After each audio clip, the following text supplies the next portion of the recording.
Who's your daddy, Gary? Who's your daddy? What's up, my bud smokers and movie lovers, and welcome to another episode of 5 on It, a show where we do two things, smoke doobies and review movies. We are your hosts. I am Francisco.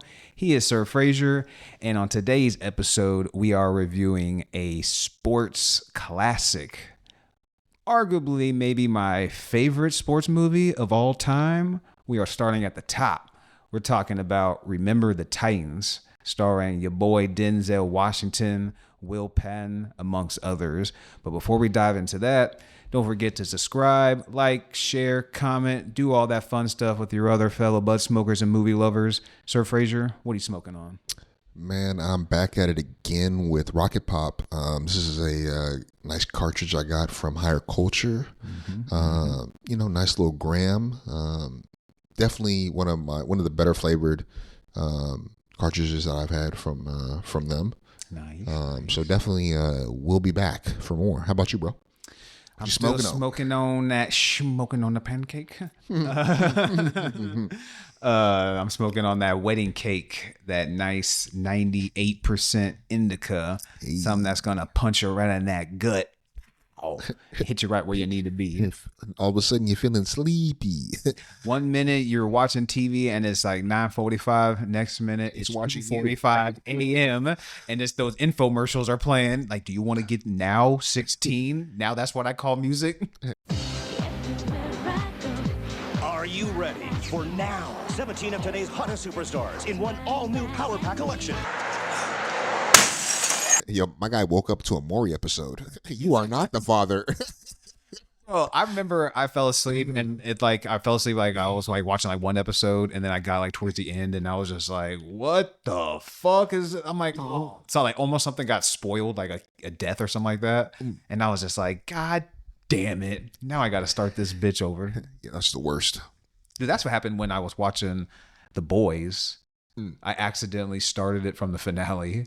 So I saw Homelander burn out that girl's eyes. Man. And I thought it was the first episode. And I'm like, whoa, if this is the first episode, holy shit, where are we going? I mean, granted, the show is it's wild as hell. And the first episode was crazy. The way it opens. Even the real first episode was still fucking crazy with A-Train and everything. But that's another great show. No, for sure. Well, just diving into the movie.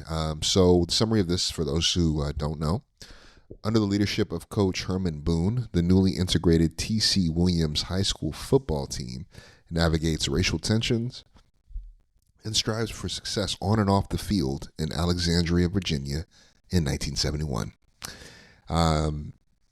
Some background on this movie. He mentioned some of the stars. It actually has a really great cast. I mean, Wood Harris, who many of you will know from The Wire, also had an earlier career with Above the Rim. I actually think that was actually the first movie I saw him in. I know him as Avon Barksdale, The Wire. Also, he played the trainer in Creed. Yeah. So I mean, he's still very active. He's been in some really good movies, but also Donald Faison. Is it Faison or Faison? Oh, I think it's Faison. Faison, but, okay. We could be wrong if we're mispronouncing anything. Many of you will know him as Turk in Scrubs, which was, just a great comedy. He's also been in movies, Clueless, probably one of his bigger roles that people will recall him from. He actually was also in Juice, which is funny. He had a cameo in Juice, yeah. He's like one of the high school students. Oh, really? Yeah, it's not a big role. It's not a big role at all. Well, that's one of his early roles, I'm guessing. Yeah. He wasn't a But shit, they got also Ethan Suplee in there with he's the big ass big burly white dude. He was in Boy Meets World, but now that dude, have you seen him? He slimmed down a lot, man. Super slim. That dude's built now. That dude's a brick shit house right now. Hayden Panettiere, super young. She plays the daughter in that. She's definitely grown up to be a wonderful actress. Nicole Ari Parker. Ryan Hurst is definitely one of the standouts playing Gary Bertier. Yeah. But we also know him. I mean, me personally know him as Opie in not The Wire, but Sons of Anarchy. Oh. And he's also he plays Beta in The Walking Dead. Dope! I didn't realize that. I didn't know he was active still. I haven't seen haven't seen Sons of Anarchy. I've heard great things. Man, it's definitely a top great 10 cast for too. Me personally. but he looks, I mean, if you see him obviously as Gary Bertier, he's very young, clean cut. And if you see him now, looks a lot differently. So you probably wouldn't even recognize him, especially in his roles as those two that I just mentioned, Opie and Beta. He's got like the beard going, especially Beta. I mean, he looks fucking disgusting in that, and definitely has like this scary presence about him. But the cast is outstanding. Oh yeah, and really great chemistry for sure. But this was directed by Boaz Yakin. I believe this is how you pronounce his name. I believe so. You know, the script was written by Gregory Allen Howard. You know, something to note for folks. I didn't know this, but the original script was R-rated. One of it was a little, really? definitely For Disney. Whoa. Well, this is before it was picked up by Disney. Okay. One of Jerry Bruckheimer's partners thought Titans might make a good Disney movie, so they did. He had Howard do some rewrites and kind of lean more into the Disney side. But in the original, like, you know, racial slurs were much more prevalent in that. I'm kind of glad they didn't go that script. Way. Yeah, I am too, because I think that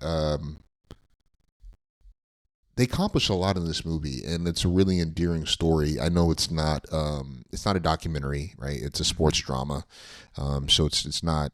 There's a lot of creative liberties taken, including the fact that schools began desegregating in Alexandria in like the mid '60s. Yeah. This movie takes place in '71.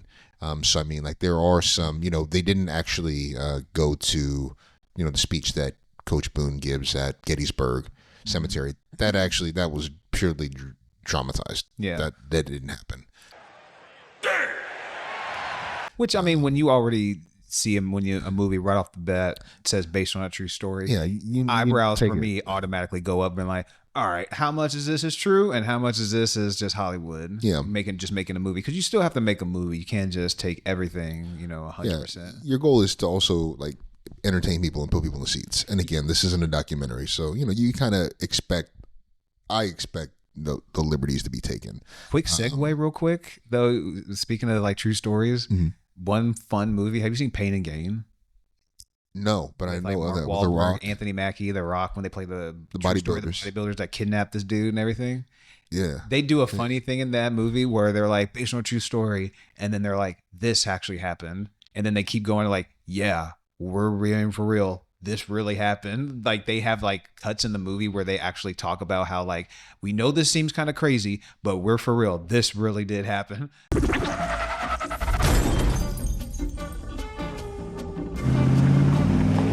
Holy shit. What the fuck? Walt! Oh, what are you doing? You gotta cook this shit outside. Be careful, that's hot. You burn yourself. You're dropping the fingernails. A 3-year-old meatball stuck. It's stunt like shit. You put on the fucking I straight. didn't think you'd be pissed. It got really smoky in there, Danny. So it's like, for true story movies, that's like a cool little nod that they make, where it's like they're kind of winking at the audience, telling you like, this is a wild movie, and we know there's some Hollywood shit going on with like based on true story movies, but this really happened. I mean, granted, you never know. I didn't do any research into it. Yeah. But movie wise, they make those nods to it, which I thought was a funny aspect. You know, another movie, while we're on this in the weeds here, another movie that does that pretty effectively is I, Tonya, where you're seeing this movie, you're seeing the interviews, you know, after the fact with, her husband at the time and his friend who helped, you know, kind of orchestrate all of this, like, very incompetently. You're seeing these interviews, right? And then you're like, yo, this dude is an idiot. And then you actually see the real life interviews with some of the policemen with these people, and you're like, holy shit, this is like damn near verbatim what they said. You know, so like, again, a little nod is like, yo, this is not, there's definitely some stretches, but like, this is actually, these people did and said these things. You know, another one is like a scary movie. I want to say it's called like The Fourth Kind. The movie goes back and forth between like real footage and then the Hollywood stuff. But it's like, it's playing back, it's like going back and forth, so it's like cut in between each other. Wait, you mean like Alien? The what? You mean like Alien? Some shit. I'm not sure what. I'm not sure if it's more Alien or Possession type movie. No, I was But- joking. Like the Alien movie, like it's like how they go back and forth. Like there's actual footage. Huh? They got a face hugger out here. I know you're talking about.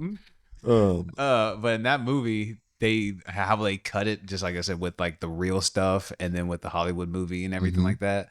That's just like a freaky ass movie. Not saying that I haven't seen that movie in a long time. Not saying if it's good or bad, but that's just an interesting way of like, you know, doing like the based on a true story type aspect. Yeah, I do appreciate a good.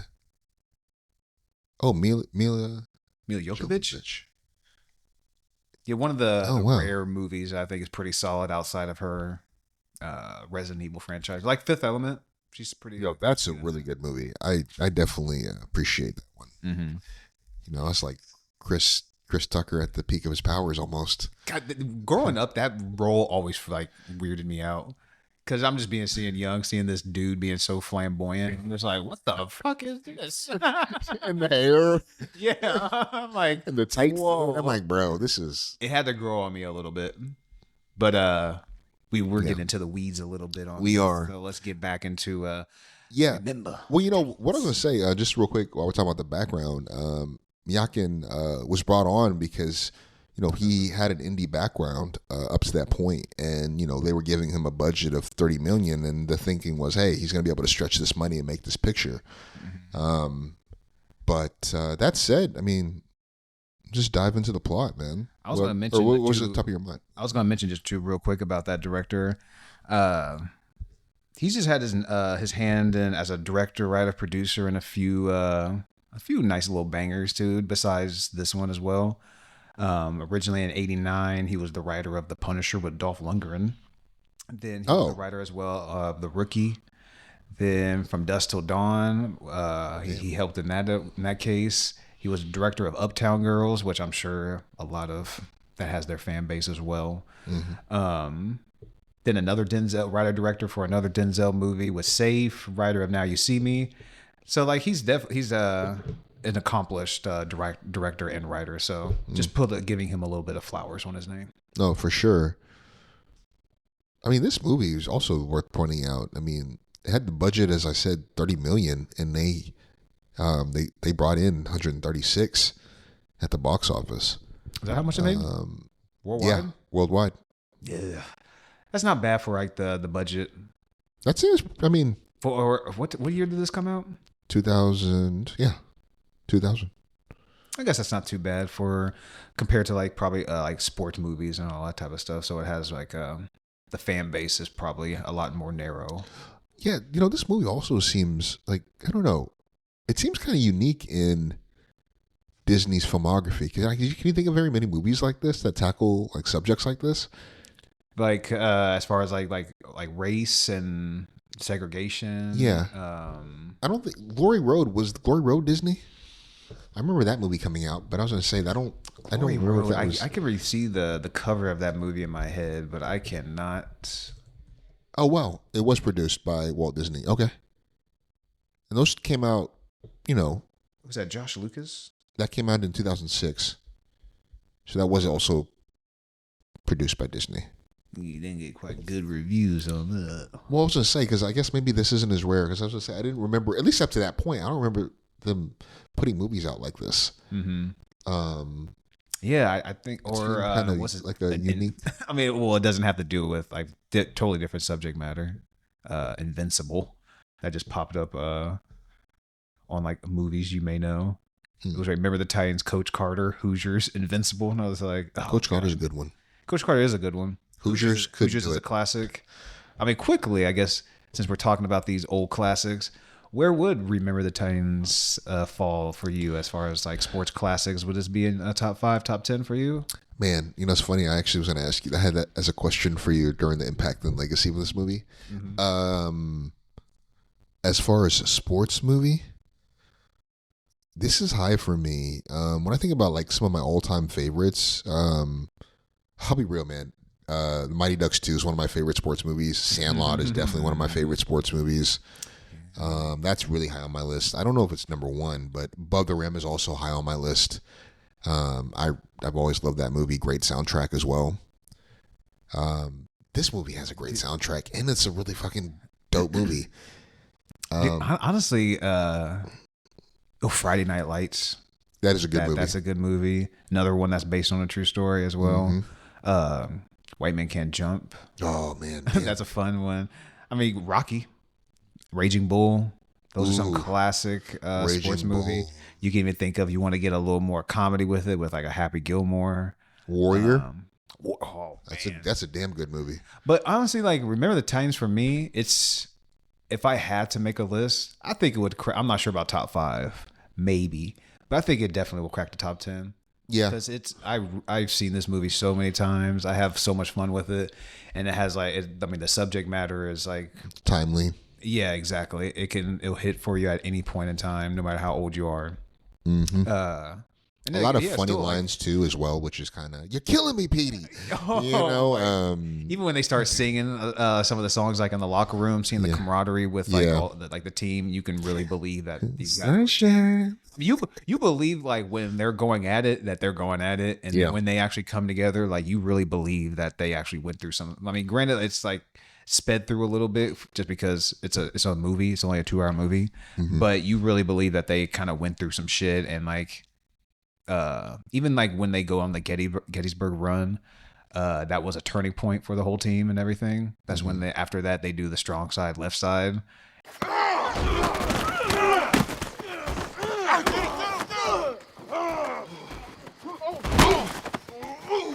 What was that, Ray? Whatever it is, it ain't blocking. Give me a break. You want a break? I'll give you a break. Me and Julius. Wait a minute. Just let them Get handle to this. Rev once, just one time. I swear to God, I'm gonna hit you so hard by the time you come to. Ooh, boy, you're gonna need a new haircut. You understand me? Let's play, fellas. On the ball. Let's run it again. Let's go. You all right, Big Petey? You all right? You really stuck him, Campbell. Yeah, I love me a little contact, Petey. Left side. Strong side. Left side. Strong side. Left side. Strong side. Left side. Strong side. Left side. Strong side. I don't know. It becomes very believable that this team did come together at that time away in camp, because I think they were gone for what, 3 weeks or so. I think it was a couple weeks for sure, or a few weeks. So being gone that way, away from that long, having that team aspect and camaraderie, the film does a good job of like showing that and showing them coming together. Well, I love that scene. Pause. Bro. Oh, Jesus. Oh my God, that's terrible. Bro, you lost my train of thought, man. God damn. What was I gonna say? That is a highlight. But no, I was just say, I love that dialogue before they head to camp. He said, "You got your brothers, and you got your daddy. You know who your daddy is, don't you?" You will answer if you want to play for this football team. You will answer me when I ask you, "Who is your daddy?" Parents, are they here? Where are they? That's my mother. That's your mama? Mm-hmm. Very nice, I want it. Take a good look at her. Because once you get on that bus, you ain't got no mama no more. You got your brothers on the team, and you got your daddy. Now, you know who your daddy is, don't you? Gary, if you want to play on this football team, you answer me when I ask you, who is your daddy? No, I mean, I think that this movie, just it establishes us like in this world of Alexandria where there's this common bond of football, right, that the community is very much invested in. But, because of them merging the schools and integrating the students, black and white students, there's this huge amount of tension in the community. And that spills over into violence when a store owner ends up shooting a young black kid in an altercation. So the city, I mean, is really at a boiling point. And in the context of this, Herman Boone, who's been brought in to be an assistant coach to Coach Yost, played by Will Patton, in trying to kind of alleviate some of the tensions, but also bring about integration within the coaching staff as they're integrating the football teams. He ends up getting the job as head coach and over Yost. So it already establishes another like layer of tension at a personal level between Yost and Boone that becomes really like the story arc of that. Yeah, becomes really great to see. What, go ahead. Then you find out that it's pretty much just like a setup because they have to do like this desegregation and all that type of stuff. So it's like they set him up for failure. One loss and he's going to be gone. And even when they go through and they're winning, the team's having a good time. The town seems like they're like coming together a little bit in some aspects. They still set like, cause you see him like in a great scene when like when he's first moving in and everybody's like looking out of the window and he's like, well, his white neighbors, how many of them are there? Are those the movers or are they actually moving in? And then by the end of it, when he's like about to go to state or regionals, wherever it is, the neighborhood is outside like kind of cheering him on and everything like that. But you find out that the game is a setup, and that's just like some bullshit when I mean they kind of have to go through that whole aspect of like I said, being set up with like the refs and like the government or whoever, like the board is just gonna get Boone out of there just to put Will Yost back in position. Yeah. But you see how Coach Yost like stands up for him, and after like he's finally had enough, and he goes to that referee. I'll go to the papers. I don't care if I gotta go down with you. I know all about it, Titus. What are you talking about, Bill? You call this game fair, or I'll go to the papers. I don't care if I go down with you. But before God, I swear I'll see every last one of you thrown in jail. You dig your own grave. Defense on me. That's like there's so many good, powerful scenes in this movie. There are a lot of powerful scenes, and I think we see how both of the communities respond. The white and the black community respond to each coach's predicament when Coach Boone is put in this position, and he feels like, hey, like, don't get it twisted. I'm very qualified, but I didn't come down here to steal another man's job. Like, that happened to me. I don't want to do that to anybody else. Yeah. So he's a man of principle, but he also is extremely competent and knows what the hell he's doing as a coach. Yeah. And we see the community, as he's kind of has this trepidation about taking this role, given the context and circumstances. He sees the community, the black community, and just embracing him and celebrating him because, like, yo, you're our coach. Mm-hmm. And so, right, that kind of leads him. And then similarly, on the other side, right, we see Yost, who is very frustrated by this, isn't planning on coaching, and, tells his the family members and the players that, hey, I'm not going to be coaching you guys next year. And they all respond with indignation saying, hey, I'm not going to play for this coach. He's took your job. Nah, say what Fred said. Oh, yeah, say what Fred said. Say it with your chest, little ass nigga. Do it. Do it! Tell him, Fred. Our boys aren't playing for some coach coon. You got it. He said, my boy's not going to play for some coach coon. I was like, bro, he stood on that. That's like, bro, hey, man, the line was Coach Boone. Now no Coach. You're a letter off, brother. He's going off the cuff. Just read the lines as they were written. He's not a villain of this movie or at all or anything like that. I guess he's like a small antagonist, if you want to call him. Yeah. But that actor, he looked like he was born to play that role. He put his heart and soul into that line. Even the fucking him and Jerry's friend, what's his name? The dude that's Alan. Like, no, Alan is a Ryan Gosling. Oh, right, yeah, the liability. He's the defensive liability. He's the white cornerback. Be like he stole something on defense. Like he will always be just a defensive liability, no matter how many movie roles he gets. But damn, I almost lost my train of thought a little bit. Damn, yeah. We're talking about we're talking about like how each of the different communities were responding to like the coaching situation, the changes, and I thought that was like a really, really good scene and like kind of showing us like the mirror image of like what was happening in these respective communities and how each of these men were kind of like processing like the circumstances now. Yeah. As I think that they play off of each other well, and I think they help both of each other grow over the course of this movie, right? Yeah. Would you say that? Did you see that? Yeah, they definitely grew over the course of the movie. Now that just came to me, one thing I mentioned, like when they do meet Coach Boone for the first time, he does even mention he's just like I'm the assistant coach or the assistant head coach.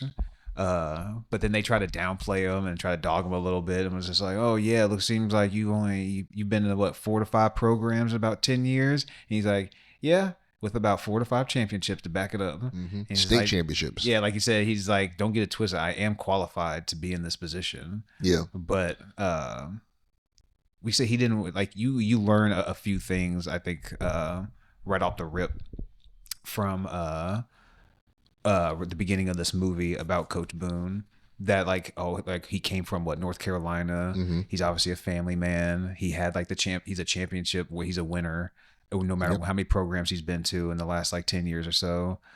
He allegedly like walked with Dr. King and all that stuff. So like at least like as far as like the writing goes, they do a good job as like showing his character and like some aspects to him and show him like what type of like person he is. Yeah, you see him. You see him not only as a coach, but you see him as a family man in that light as well as the other aspects of the character that you mentioned. So I mean, I think, yeah, he doesn't come across to me as like a one-dimensional character. And seeing like their daughters too, like both of them. Oh yeah. And just like how opposite they are. And he's like, why don't you have you ever thought about giving her some dolls? And he's like, yeah, she just didn't take to them. Well, when she's staying the night, when Cheryl's staying the night with Boone's family, and he and her are watching the football footage, and he's like, yeah, why don't you go play with the dolls? And she like gives him a look. And so like their dynamic was really fun. You see his like dynamic with Louis Elastic, right, where he's telling him, hey, like, yo, bring me your test scores, we'll go through them together, you know, like you can go to college, it's possible, it's achievable, you know, like you see different aspects of him outside of just the mean cuss that he depicts himself as to the rest of the team, you know. No matter how much he's getting on Petey's ass for fumbling that ball, there are 5,000 some odd steps in that mile. You gonna walk every one of them. So you pick this ball up and you run every one of them. What is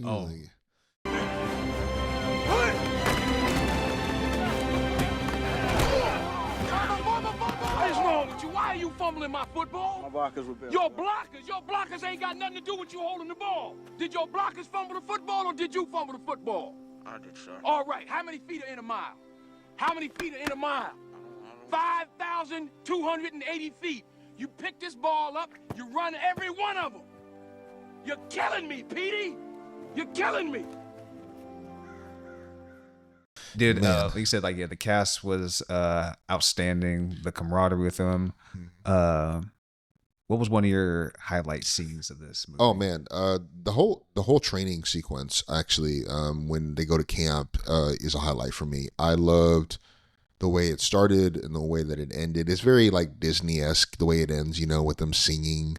Oh yeah, like, you know, like all coming together. It's wholesome. It worked for me, you know, but the way that scene starts off with just the tensions between the black players and the white players, and then, you know, the way that Boone responds, he's like, hey, I want all of y'all off the bus because they had self-segregated. And he paired each of them, you know, offensive players with different offensive players, you know, black and white would be paired together, and defensive players, black and white, would be paired together. And he did that because, you know, he wanted, you know, he wanted to force these kids to get to know each other. Yeah. And that another really poignant part in the movie was when the tensions are spilling over onto the field. They're playing undisciplined.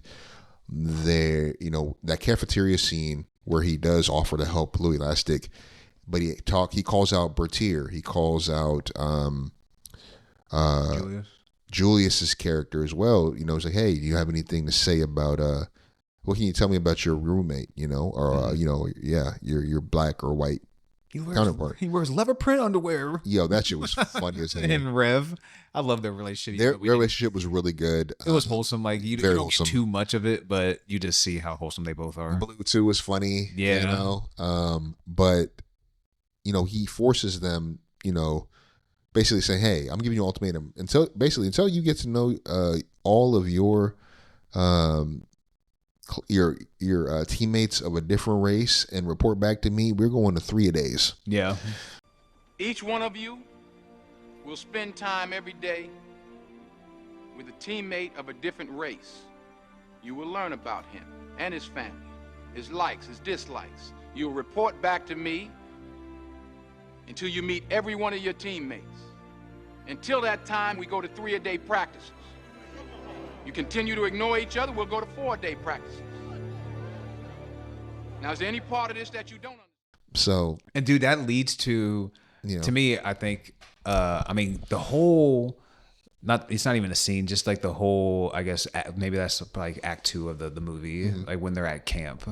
That everything that takes place in there was just like a big highlight for me. Oh, when yeah. it goes to like Jerry and like Julius's like interaction with one another, and he's like, "All right, let's just get this straight. I'm me, you're you, blah blah blah." And he's like, "I'm not doing any more of these 3-a-days." And he's just like, "You're a selfish player. You're just out here for yours." And then pretty much when they're just going back and forth is just a complete highlight. The writing is on point. The directing, directing's on point. The acting is killer. But when he hits him with the line, he's just like, "I'm out here to get mine."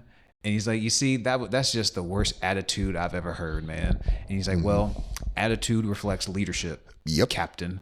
Shiver push on the line every time, man. You blow right past them. Push them, pull them, do something. You can't run over everybody in this league. And every time you do, you leave one of your teammates hanging out to dry. Me in particular. Why should I give a hoot about you? Huh? Or anybody else out there? You want to talk about a waste, you the captain, right? Right. Captain's supposed to be the leader, right? Right. You got a job? I have a you job. You been doing your job? I've been doing my job. Then why don't you tell your white buddies to block for Rev better? Because they have not blocked for him worth a plug nickel, and you know it. Nobody plays, yourself included.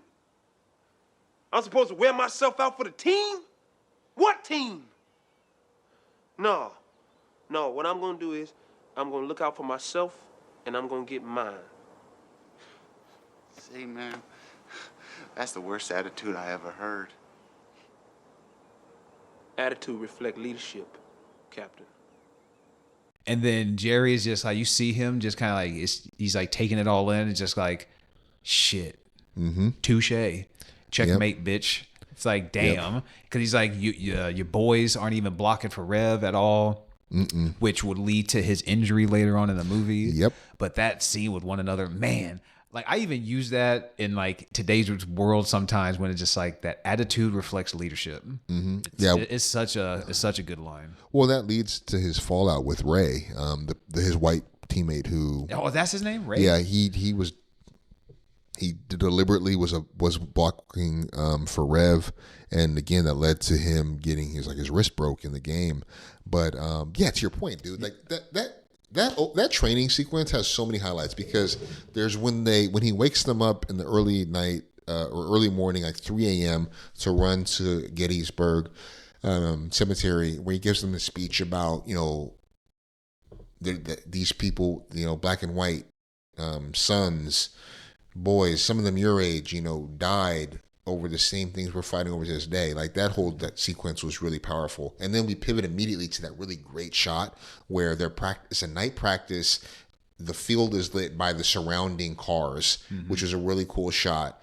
And that's where we kind of see like a turning point with this team and with the players, especially Bertier and Julius, because they're playing as a team now. And that's something that he talks about, like Boone says, he's like, yo, when we out in this field, like, oh, you got your brothers, and I think like that was that whole sequence was just a highlight for me. And then it goes right into, I want to say, Sunshine getting introduced. That was a great introduction as well. And then you see his dad getting brought in, and he gets a couple of lines when he's just like, kind of like almost like Coach Boone is asking him, like, why are you here and all that. He's just like, well, I went over to this other school and they don't play with any black players. And how I see it is like if you're good enough to fight in the war, then you're good enough to play on a football team together, which is a great thing. It's like Facts. yeah, exactly. Like, come on now. And so when Sunshine gets introduced, like, hey, Jerry or Gary, I'm thinking of when he calls him Jerry Lewis, but Gary's about to get canceled. He's out here shouting very inappropriate things. He's like, hey, fruitcake. Hey, boys, look at that fruitcake. Because Sunshine had longer hair. Yeah, he's from San Fran. He's from California. California. Yeah, California dream. Perfect. Hey, fellas, look at that fruitcake. Yeah, just keep your mouth shut and get back on that field. Coach Boone, I'm Colonel Bass. I just got transferred here from Huntington Beach, California. This is my son, Ronnie, and he's quarterback. How you doing, Ronnie? Coach Yost. My pleasure. We're pretty set at the quarterback, Colonel, but if the boy's any good, you may want to check out Wilson or Hannondale. Well, I met Coach Tabor. He won't let blacks play on his team. The way I see it, if these boys can fight a war together, they can play football together.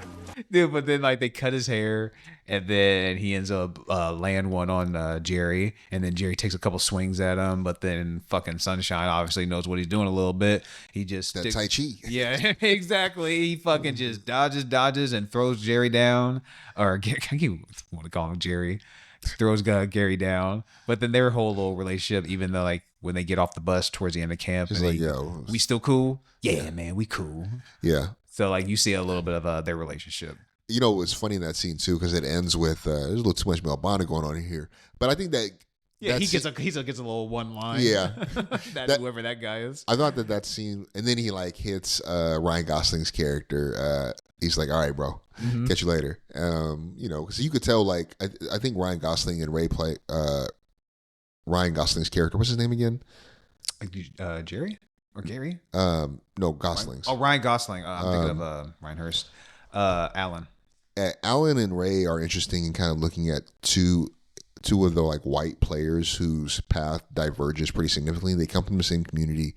They both kind of have their they have racist views, or you imagine that they're very much share some of the same sentiments as their white community members. And Alan seems to lean more into wanting to know, and like is actually like cares and develops relationships with his black teammates, whereas Ray chooses to, you know, live in ignorance and prejudice, you know. And so I thought it was really interesting kind of seeing it. And I think you see the different reactions in that locker room when they're singing, and Alan starts dancing, and then Ray is just like, yo, like, yeah, get off me, you know. Like, I mean, their Ray's interaction with his roommate when he's just like they're interviewing him, was Donald Faison's character. He's just like, you do have a daddy, right? He's like, I have a father. What's your daddy's name? Eric. Wait, you do have a daddy, no? Oh my god, like whoever that actor is, I wonder what other stuff he's been in.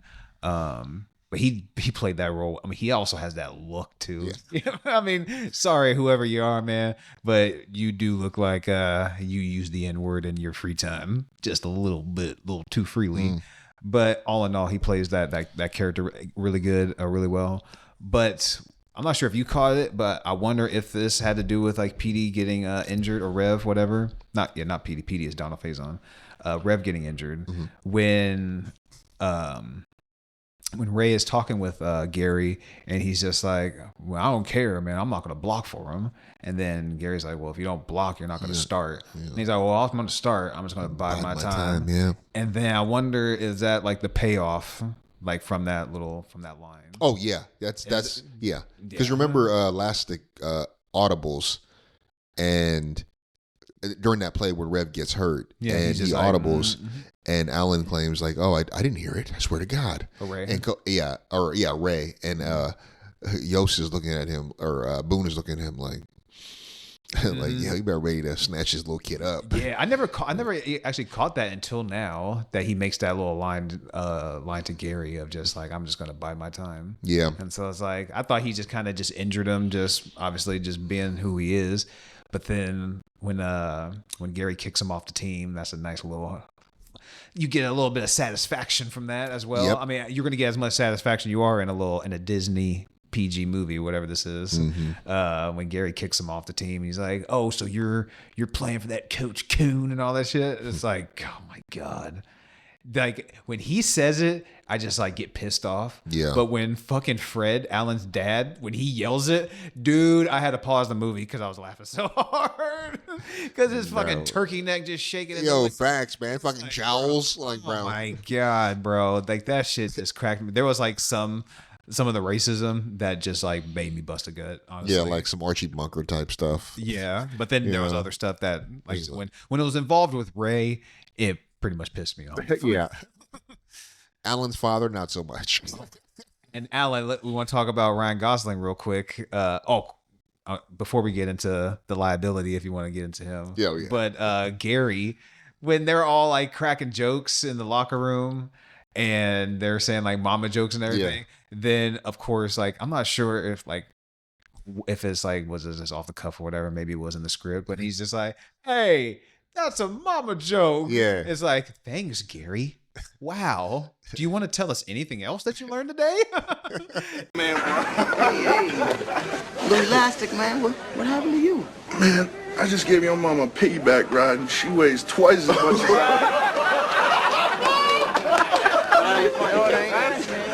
That's a mama joke. I'm trying to think what I guess where do you want to we can what'd you think of that how they filmed like how they shot some of the actual games? That's another a good highlight for me because the games like they feel real, shot really well, like even like the hits and everything they feel like because like especially like you feel like the Titans are putting like a smashing on some of these fucking teams, but then you look at the scores like 7-0 or 10-3, you're like, oh, they're getting smashed a little bit too. They're just showing one side of it, but the football scenes all in all was great. Another aspect I liked was when they do like the montage almost of like kind of like the season, like that's a good highlight. Yeah, like just like how like old school it feels, and like, the music was a great selection. That whole scene was just great. Like, remember when they go to the like it was like the diner and it's like football players eat for free. Yeah. Oh my god. And then he wipes it off as they're like just inhaling the food. It was such a funny scene. That was a good one. Yeah. I'm a sucker for a good montage, bro. Well, like how like the opening montage of fucking Up. Oh, that's a classic. Oh, what the hell? But if this movie's taken in 1971, I was born in 88, so how the fuck was I supposed to know what the 70s is actually supposed to really look like? But no, I think even watching this in 2024, a movie that came out in the year 2000 that's supposed to take place in 1971, you still get that old school vibe, that old school feel for me. Yeah. Especially when they do that montage. Even like if you want to get into costumes a little bit, just like the helmets, but like just the uniforms all in all. Mm-hmm. Even Coach Boone's attire with the shorts and the socks and everything. This movie, it's a lot of fun. It puts you in like the 1970s and how it was. Not only with the segregation, but with the football as well. Yeah, I was just saying. I think it balances, as a sports drama, right? I think it balances the really fun aspects, like those montages, like the team bonding, or even like when they're facing adversity on the field, like those moments. But then it also get these darker moments, right? Whether it's or the uglier kind of aspects with like just the racism that they're dealing with. Of course, when Bertier gets in the car accident, that was also a really powerful scene, especially when Julius goes to visit him and he tells Bertier doesn't want to see anyone else. He only wants to see Julius. And, he goes in there and, that the whole scene was really powerful, just seeing like their bond form over this movie, given where they started off at. Yeah. That was like one of the best parts of the story for me, alongside Yost and Boone's relationship. Mm-hmm. You see it even like with like from those two, and then even the daughters. How like that's like a lot smaller compared. Yeah. But you just see how like these characters, like how they start out one way and just being so different, and maybe even just narrow-minded in the way they're thinking on both sides in a way, and then how they both just come in the middle and they understand each other in a more like bigger aspect. Well, even like when like the brick gets thrown through the window and all that type of oh stuff. yeah. I mean, that was a situation that happens when Boone goes and grabs his rifle because these racists, like, you don't know what the hell that could have easily been you don't know what that could have been. The real thing was a toilet. Mm-hmm. Like in the true story in real life, it was like they said a brick wasn't thrown through the window, a toilet was thrown through the First of window. all, that's nuts. And I'm like, what? I don't want no problems with a person who's throwing a toilet. So yeah, that motherfucker's strong. I know. I'm like, I'd rather have the fucking brick than somebody throwing a fucking toilet through. They said, "Yo, is Batista outside?" Like, what the hell? Come from? Like, Jesus Christ, are we in a fucking comic book right now? Yo, this is wild. But yeah, another good scene I think that kind of added to just like the racial tensions is when PD, Sunshine, and Blue, Sunshine's like, "Hey man, come on, let's the party go. Let's the party continue, man. It's on me." And he convinces them to go into this bar, and PD is trying to tell him, "Hey, like they don't like us in these types of establishments." You know what I'm saying? And Sunshine tries to say, "Hey, don't worry about it. I'll take care of it. It's on me." And he goes in there, and the owner's like, "Hey, like, I'm not gonna serve you. Like, you and your boys can go into the back." He said, "Not even you, hippie boy." Yeah, I mean, he said, "Yeah, this is my establishment, hippie boy." So like, there's scenes like that too that I think. And then PD's like, "Yo, dude, like, you're gonna talk like that, you got to be able to back it up." And Blue's like, "Yo, man, he didn't know." And Blue says that to PD, and PD gives him that great line. He's like, "Yo, Blue, he don't want to know." Come on, Petey, man. I didn't know, man. I told you. What you mean you didn't know? You think I was playing with you? He ain't know, Petey. Blue, he don't want to know. And you pull some crap like that, you better be able to back it up. Man, let's go, man. Cool out. Let's go, Rev. Man, let's go, man. Man, let's go. What happened? This man acting a fool tonight, man. Petey. Man, don't even talk to that man, man. He acting all crazy and stuff, man. It don't even make no sense. Yeah, exactly. Like, you know what I'm saying? It's like, I think that there was some really good scenes that were like kind of leans into the tension within that community. And it was balanced well by just the camaraderie of the players and the staff. Yeah. I mean, like I said, there's so many good scenes in this movie. Just another one I thought it was like involving PD. Well, just his name as aspect of it was when the coaches are talking about like when PD gets pulled. And he's like, the coaches are pretty much, or Boone is pretty much like, "Why'd you go and pretty much like kind of talk with PD about like when I came down on him?" He's just like, well, he mentions like what player in particular you talking about or something. I can't remember exactly what leads up. Which boys you talking about? Yeah, but which boy you talking about? Because I come down on Bertier and I don't see you coddling him. I come down on somebody else, another white player, and I don't see you coddling him. So which boys are you referring to? And it's like when he's just pretty much being like, when you're doing that, you're crippling them. Yeah, you're patronizing them. Yeah, exactly. And it's almost in a way of like, yeah, maybe they have two different coaching styles in a way, but like also you're seeing that it seems like Coach Boone is not only coaching the boys for football, but he has to coach them for life as well. Because you see it with all the segregation, all the racism, and maybe Yost is more just focused on just coaching them as like players. Well, I mean, he has that great line too, where he says, "The world doesn't give a damn how sensitive these kids are, especially the black ones." And I think that was like kind of a moment where Boone kind of shows Yost like, "Yo, you're under the guise of like doing something well for these kids. Like, you're not, like, you know what I'm saying? You're actually being discriminatory in how you're doing this, because you don't do that to Sunshine when I'm in his face or in his grill. You don't do that with Bertier. You do that with the black kids." Yeah, exactly. And I thought that was a really great scene in helping, like, making Yost more reflective in the way that he's approaching coaching. Yeah. Because this is a new situation for him, right? Just like it is for Boone. But Boone is more egalitarian in the way that he approaches the players. He's tough on all of them, regardless of color. And I think like that scene was really great. But I think another scene where I think Boone, or Yost does the same thing for Boone, where he is talking to him after Bertier's accident, I think, right? Yep. And he's talking about the press conference, and he's like, Yo says it. Yo, is this even about? What is this about? You know what I'm saying? Is this even about football anymore? Or is this just about your ego? It's just about your ego. Dude, and the way they cut it immediately to the press conference, and he's just kind of has like that glaze over look, like he's like thinking about something. Yeah. Dude, I thought that was just like a good transition. Yeah, great transition to that. Yep. And then he's just talking into the press conference. And then I forget what scene they transition into next, but it was another good transition. So like that whole aspect of making him also being reflective of some of his, some of his shit, some of his downfalls. That's a great aspect as well. So it's not just saying like, oh, you're not playing to just one side of the fence. You're looking at it from both viewpoints. They had good screen chemistry, and again, like their relationship arc from start to the end of that movie was really was one of the best parts of the story.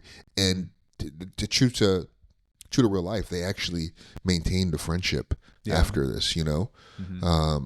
So yeah, that was another highlight. I mean, I think kind of like almost kind of transitioning. Well, we got to talk about the soundtrack. I was going to say the crown jewel, maybe part of it, like maybe the best thing about this movie could arguably be this soundtrack. Bro, there's so much great music on here, and it really, to your point, we were talking about like the fashion and how they kind of grounded us in this time. It does this with the soundtrack. Everything from Ain't No Mountain High Enough to I Want to Take You Higher to Express Yourself to Long Cool Woman in a Black Dress. Spirit in the Sky. Bro, oh my God. This soundtrack is so fire. I mean, granted, Spill the Wine. Yeah. Oh man, God, that shit. And the placement of the songs too, like where they did it. Like I love that it ends too with Ain't No Mountain High Enough, and you're seeing like the actual details about the real life. It's kind of telling you like what these people went on to do. Some of the central characters. I love the credits, bro. It's so good. Dude, even the light score that you have is playing like when they're like walking up at the beginning of like the funeral and like before the narrator comes on. It's like this like violin or whatever instrument is, whatever string instrument it may be. But the light score that's playing over like over the narration, that's really well done. But the soundtrack, like we just mentioned, is just, as far as like, I mean, this after like the movies that we've reviewed and even just seen recently, I would have to put this soundtrack up against damn near a lot of them. I mean, I love old school music like this too as well. I mean, granted, Me too, if that's not your flavor, then this won't be your jam. But for me, this soundtrack is up there, especially as far as like sports movies and maybe just movies in general. Like we just did Batman recently, and like Party Man, and I think that's Trust, and those are some bangers on there. But like top to bottom, front to back though, no. I might have to take Remember the Titans over it. Bro, a soundtrack that I could also put up there. I don't know that I don't want to put it above this one just because Guardians of the Galaxy is good. So many classics here. Above the Rim. Above the Rim is a great soundtrack. That is a good soundtrack too. I mean, Regulators has a special place in my heart. Mount up. I think everybody. I mean, if you're a hip hop fan, you love Regulators. Man. Timeless beat. But yeah, I mean, the soundtrack of this is just, I agree with you. I'm trying to think of a movie soundtrack that's better, especially the one that we reviewed. I mean, New Jack City has some hits, but it ain't like this. Yeah. Actually, I think a Guardians of the Galaxy could be a comparable because it has like that same type of like almost like flavor in it. Yeah, but this is like, I get you. Yeah, it is. That's probably the closest I can think of. It has that old school vibe to it. But even like more recently, a Black Panther.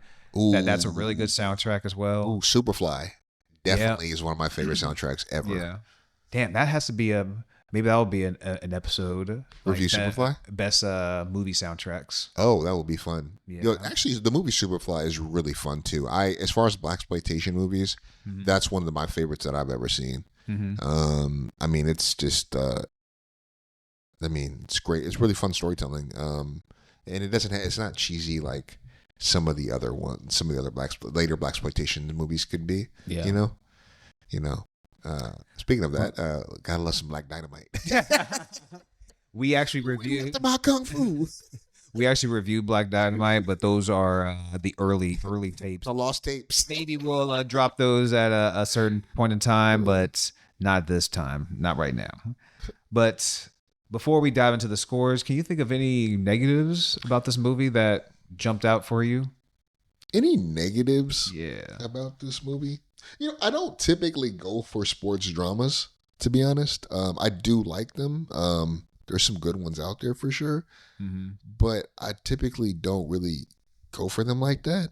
So I guess I don't know Well, then I don't know if that's against the movie though, because that's just like it's like the animation. What I mentioned, like we reviewed Inside Out, where it's like I don't necessarily like pick out an animated movie like right off. If I'm just like, all right, what am I gonna watch tonight? Like going like I love Toy Story, Coco, Up, all those movies, but they just don't really pop up off of like my mind. Even just like I said, like I kind of with you with that, like a sports drama, like. They don't really just jump off the screen if there's a movie I'm going to watch for the night. But I mean, that's not necessarily against the movie. No, true. The only reason I brought that up is because since I'm not, I mean, there's some sports dramas that I really like. We talked about Creed. Above the Rim is like kind of, I don't know if I would say, is it quite a sports drama? Definitely a drama. Yeah, I guess maybe that kind of covers that ground as well, technically. But I want to bring that up because like I don't really necessarily know if I have the best gauge of like what a really great sports drama is, but I mean this movie hits a lot of notes for me. I think it does a really great job of grounding you in some of the players' lives as well as the staff. I think that it also really makes you feel like you're on the field, like the way that the both the practices at the camp as well as the actual games. It does a really great job of like immersing you in that. Man, I mean, I think it's in that sense it does as good a job as Friday Night Lights when I remember. I mean, I'll say like it hooked my girlfriend. Like when I was just watching on the couch, she was like doing the laundry and she was about to go clean the bathroom, but then she was like, "Damn it! Now you got me invested into this movie." And she's like watching. She was like, because she wants them to go get the perfect season. And she's like, "Did they lose?" And I'm like, "Nah, they didn't lose." So like you said, this movie definitely immerses you, especially when they get into the football or the practices and things like that. Especially if you've been through some of these practices, like 2 days and stuff like that. I'm sure you might get a little bit of nostalgia to it as well. Yeah, especially when they show Ryan Gosling throwing up. Ugh. Oh yeah. When they're doing the 3 days. Yeah. Oh God. What? I mean, do you have any negatives? Honestly, I don't think I do. Like, I'm not gonna give it a perfect score or anything, but nothing really stands out as far as like a negative for me because I mean maybe just like it's a heavy subject matter and like this subject matter definitely like ruffles my feathers a little bit. Any movie that has racism, bigotry, any type of stuff like with that it has to do with it. Right. Those aren't going to be movies that I like typically go for. And it just kind of, like I said, it just rubs me the wrong way because it's just like a subject that annoys me. So, but it's not necessarily against the movie as a whole, but it's very rewatchable too. I mean, I have to say, I think this movie is pretty rewatchable. I've seen this multiple times over the years. I remember, was it TNT or TBS? They used to play this a lot. Yeah, especially during like the sports season. Yeah. And I mean, you're seeing Denzel too. Like, it's not his best role, but I don't think he's phoning it in at all. He kills it. He does his thing. He's definitely giving you some of his typical Denzel isms, especially when he's meeting Donald Faison. I was having like some Major Pain vibes in that. Oh, he's like, oh yeah, it's funny. Oh no, it's not funny anymore. You're not. They could be fine. Which is it? Yeah.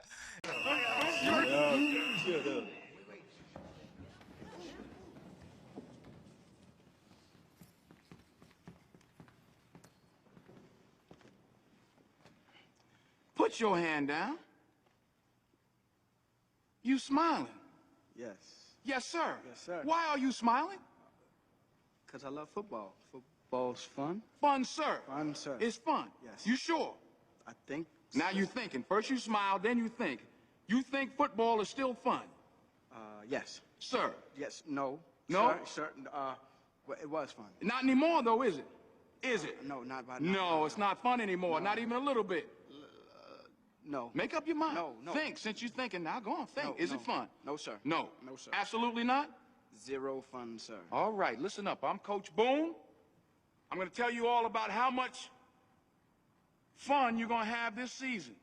So you're definitely getting some of his Denzel Washington isms with his acting in this role. He's not, like I said, he's not phoning in it or anything like that.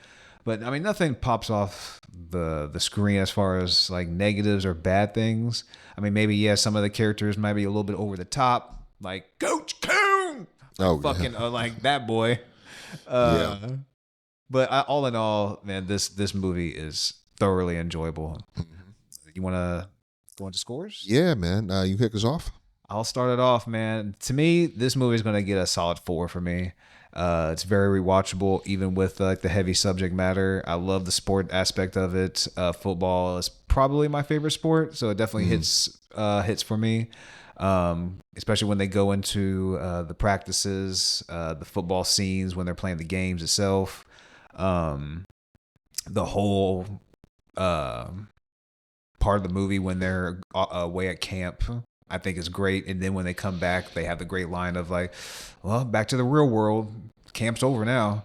It's a great movie. It's you can watch it at any point in time. It's very relative to today's, because racism is still alive, unfortunately, and will probably be alive for a very long time. Yeah. But this movie gets a solid 4 for me. And yeah, wonderful movie. Man, another week of agreement. I agree. I can't give this a 4.5. I think that there are other sports movies from my childhood that I would put above this. I think Sandlot is the one that comes to mind. That's probably one of my. That might be.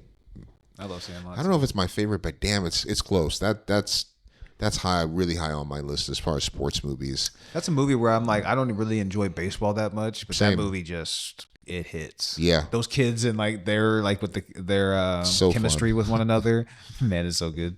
You play like a girl. What'd you say? Dude, when you kind of looking up at him, like, yeah, bitch, you heard me. You heard me. So many like fun scenes, and with of course James Earl Jones at the end, like and Hercules, his dog, the beast. Why didn't you just knock on the door? I'd have got it for you. Yeah, that's the kicker. It isn't the beast actually like a really friendly dog too? It turned out. Yeah, he was. But yeah, I mean, I agree with you. This is a 4 for me. Really enjoy this movie. Can rewatch it a lot. If you haven't seen it, check it out. I mean, I think it's it might be an underappreciated movie in Denzel's filmography, but it definitely it's worth seeing for sure. Man, and before we get out, we can't go this episode of Remember the Titans without highlighting Will Patton's iconic speech when he gives the players. No, I don't want them to gain another yard. You blitz all night. And if they cross the line of scrimmage, I'm going to take every last one of you out. You make sure that they remember forever the night they played the Titans.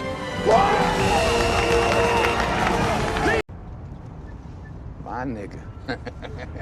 God, bro, after watching that scene that with him and delivering that speech, bro, I was ready to strap on a fucking helmet and run through a goddamn wall. It's like, let's fucking go. Bro, the speeches in this movie from these coaches,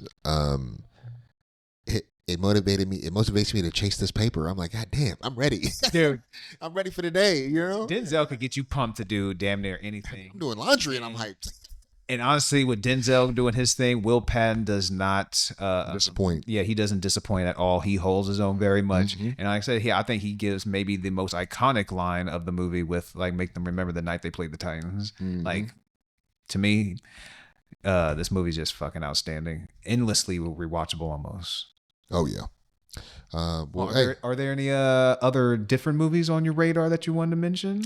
Any different movies? Maybe even like some TV shows that you're watching right now. Man, I'm not gonna hold you. I have definitely fallen off with the TV shows. I am looking forward to Penguin, which is dropping this month. Yes, that'll be fun. I'm looking forward to that. I know we've talked off mic about just the kind of direction they're going with this, kind of more of a like almost kind of soprano kind of vibe. Mm-hmm. So I'm really here for that. Had a chance to check out Beetlejuice, a lot of fun, man. Mm-hmm. You know, this is that time of year where you're waving goodbye to summer and you're thinking about Halloween. And you're just hyped. Yeah. I got my flannel ready. You feel me? I'm ready. I'm hyped. I mean, with that being said, too, like, obviously be on the lookout. October's around the corner. We're going to have, this is going to be, the next couple of weeks will be Halloween based. So we're going to be reviewing some more horror aesthetic, maybe some very scary movies like that. Not necessarily Halloween themed, but just in just the horror realm. So be on the lookout for that. Yes, sir. With that said, man, thank you for joining us for this week's episode of 5 on It. We'll catch y'all next time. Peace.